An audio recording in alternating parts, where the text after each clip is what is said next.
Agad na nagpakitang gilas ang rising Filipino Q-star na si Bernie Regalario para simulan ang kanyang kampanya sa Premier Pool League. Yan ang ulat ni Daryl Oclares.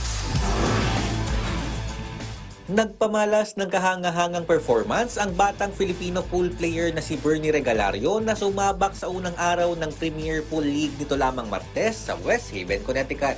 Kinapusman sa kanyang unang laban kontra kay Albin Usian ng Austria sa score na 2-5, sinundan naman ito ng 19-year-old Q-master ng dalawang upset wins. Pinadapa ni Regalario ang former world champion at US Open champion na si Joshua Filler 5-3 para makuha ang kanyang unang panalo sa torneo. Naibulsa naman ni Regalario ang ikalawang niyang tagumpay ng kanyang patumbahin ang world number 1 pool player na mula sa Spain na si Francisco Sanchez Ruiz 5-4. Sa naging panayam sa binansagang Lil Friends na si Regalario, sinabi niya na ito ang unang beses na nakapaglaro siya sa Amerika. Kaya malaki ang pasalamat niya na naimbitahan siya sa prestihiyosong 9-ball tournament.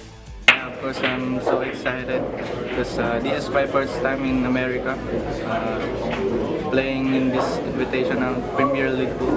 I'm so grateful to be here.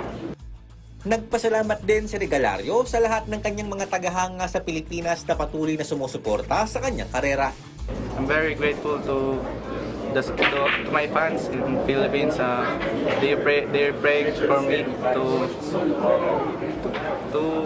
win this tournament. Samantala, matapos ang ikalawang araw ng kompetisyon ngayong Miyerkules, nasa ika-12 pwesto si Regalario na nabigo sa kanyang huling 3 laro. Daryl Oclares para sa Pambansang TV sa Bagong Pilipinas.